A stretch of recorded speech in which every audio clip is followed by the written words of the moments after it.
Since The Last of Us Season 2 has ended, I thought it'd be fun to do a tier list video ranking every episode of The Last of Us Season 2. So we're starting out with episode 2 of The Last of Us. This is obviously the episode where Joel dies. I think there's only one other episode that I liked more than this one. Kaitlyn Dever, I fucking love her, so just seeing her as Abby, I'm obsessed with. I think she's an amazing actress, and that's the one thing I can't wait for Season 3 is because we're gonna get so much more of her, and she's an amazing actress, so I can't wait for that. Sucks how long we're gonna have to wait for it now. That's really annoying. Yeah, I think episode 3, everything with that, Bella Ramsey, Pedro Pascal, Kaitlyn Dever, everyone's on their A game. That is just a phenomenal episode. So that will go all the way up here to S tier. I also like the attack on Jackson. I thought that was very well done. It reminded me of all the dark episodes of Game of Thrones that we never got to fucking see. It's like now we can actually see what those wars look like. Overall, phenomenal episode. What stand out of the season for sure. That's also some of the funnest parts of the game to play as Abby is running through that snow, just doing that, running into Joel, because you're still like, what is going on here? So just seeing that on screen was so fun. So next we have episode 1 of The Last of Us Season 2 called Future Days, I believe. This was a pretty controversial one for some people already. They already hated Bella Ramsey being all bratty as Ellie. The 5-year time jump people were a little iffy on. A lot of those things people didn't really care for. I already knew a lot of that going into this, so like the 5-year jump, I wasn't like, what the fuck, we missed all that? Like I knew we're gonna get some of that, so that didn't really affect me. I think this episode's great. We get introduced to Eugene's wife, Catherine O'Hara. We get introduced to Dina. We get introduced to Jesse. We're basically getting introduced to all the characters of Jackson. Kind of slow.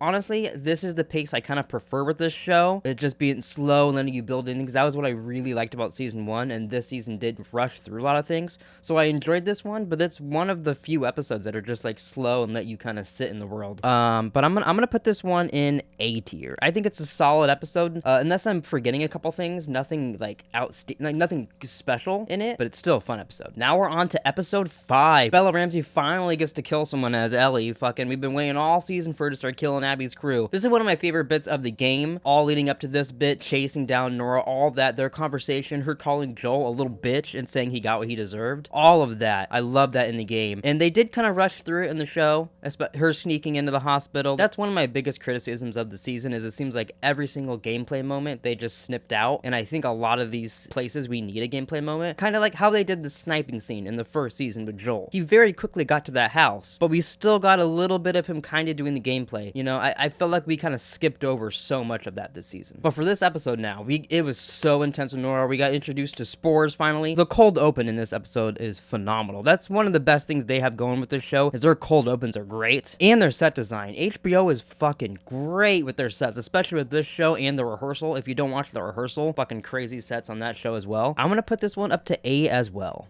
Actually, I'm putting this one in B. As much as I liked this episode and I like certain moments, a lot of the... Well, actually, you know what? I changed my mind. This is gonna go into A. Thinking about like the subway area with Dina and Ellie and stuff, there's a lot of rewatchability in this one. I'll keep it in A. Now we are on to episode 3. This is also a bit of a controversial one. This is the one right after Joel's death. Very slow episode, but it kind of needs to be slow. You got Ellie going to Joel's house. You got the courtroom stuff. Apparently Jesse didn't vote for her, we find out in the last episode. This is also where they start to kind of as well make Dina way smarter than Ellie. And that's fine, but we also need Ellie to be intelligent. And they make Ellie dumber to make Dina smarter. And this is kind of the start of that, which I like those scenes with Dina, but I hate it for Ellie. So there's some of that, like Dina's making the plans. She was there with Joel, which is, I didn't mention that actually. That's one of the changes, is that Dina's with Joel when he dies, instead of Tommy being with Joel when he dies. So that's a little odd. I know they did that so that way Dina can have the information and bring us on this journey with Ellie. It also makes Ellie look a little dumb. So that, with some of that, I like this episode, but it was the start of some of that. So I'm gonna put this one in probably C tier. It's got very solid acting from everything Bella Ramsey in this, especially when she's in Joel's house and smelling his jacket and all that. Great. But a lot of the dialogue, this is, I feel like, with Craig Mason's touch starts to differ in it. So yeah, it'll probably be right here in C. My theory too with Craig Mason and his writing is I think he plays the game differently than a lot of us play Last of Us. So I think he tries to kind of make the show that way too, which obviously you'd make the show in your play style. But I think that's what's partly holding us back, is like we're not getting to see our gameplay moments. We're seeing his gameplay moments. It's almost like watching a Let's Play and you're like, hey, what?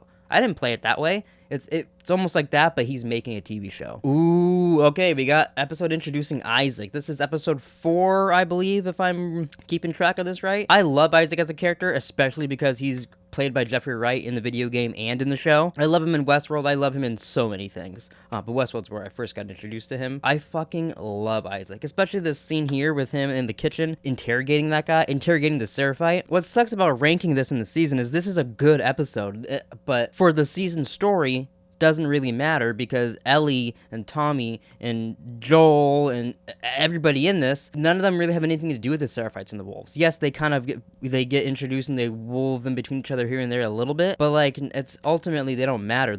We more have to get them here so that we understand them in the third season, and I just feel like they did that. As great as these episodes were with them and all the shit we got with the Seraphites and the wolves were very fascinating this season. It's kind of a letdown by the end because you're like, well, you gave me all this information so I could hold on to that for about a year and a half, 2 years. That's kind of weird. But so I'm gonna put this as a B because I love it, but we're ranking the season here, and in the season it ultimately didn't matter. It'll matter next season, big time.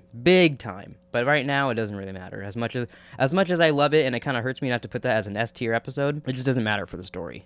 This doesn't affect Ellie at the moment, except maybe that deleted scene, or the deleted scene from the game that they added into the finale, where she gets hung up by the Seraphites and shit like that. That's really the only crossover we got this season with those, you know? We're on to episode 6 now. Episode 6 of The Last of Us Season 2. This was our flashback episode. Oh my god, this is my favorite episode of the series. We get the cold open with Joel and his dad, played by fucking, what's his name? I know him as Lalo from Breaking Bad, but Tony Dalton, played by Tony Dalton. I love him in Better Call Saul. He's amazing in Better Call Saul. I love him. That was a great cold open. Then we got the space stuff with Ellie, everything with the museum. I'm on a fucking dinosaur.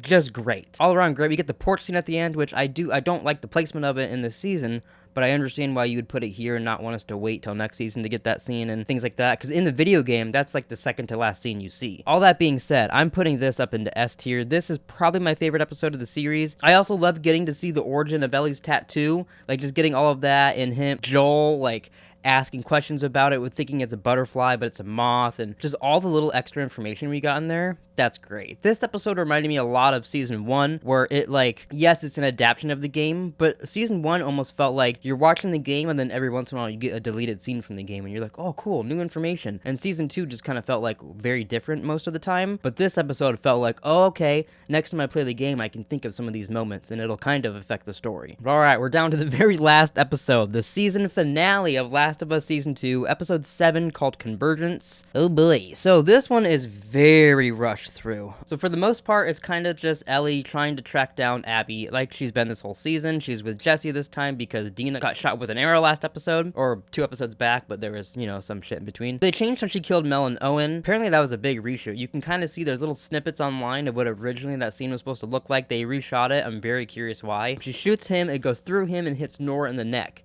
And then Nora, as she's dying, tries to get Ellie to cut the baby out of her, which is fucking insane. They made one of the most brutal scenes in the game even more brutal. But she does that, she kills them, and then she goes back to the theater with Tommy and Jesse. And then while they're there, fucking Abby busts through, and this is where I'm assuming there was a lot more filmed from this finale, and we're gonna see those in the next season. And my thinking of that, the reason I kind of think that, one, is because the way it ended, with her pointing the gun and Ellie, no, like all that was very weirdly edited. Spoilers for the game here a little bit, there's a character named Lev that's with Abby at that moment. We don't see them at all. That's very specific angles. They don't want to show us that because, one, they didn't cast the character yet because it's a kid, and 2, I think there's gonna be so much more to that scene. I don't want to spoil what happens in the game, but there's a little more there that we didn't see. I think we'll get more of that, and I think it's already filmed, because in the first season at the end, when they filmed the whole confrontation after everything that went down on that hill right outside Jackson, that's when he swears that like everything was true. They filmed a little bit more to that, and that was the opening of this season. So what we saw in the beginning of this season was actually an extended bit of the finale of the first season. So I'm hoping they kind of can continue doing that,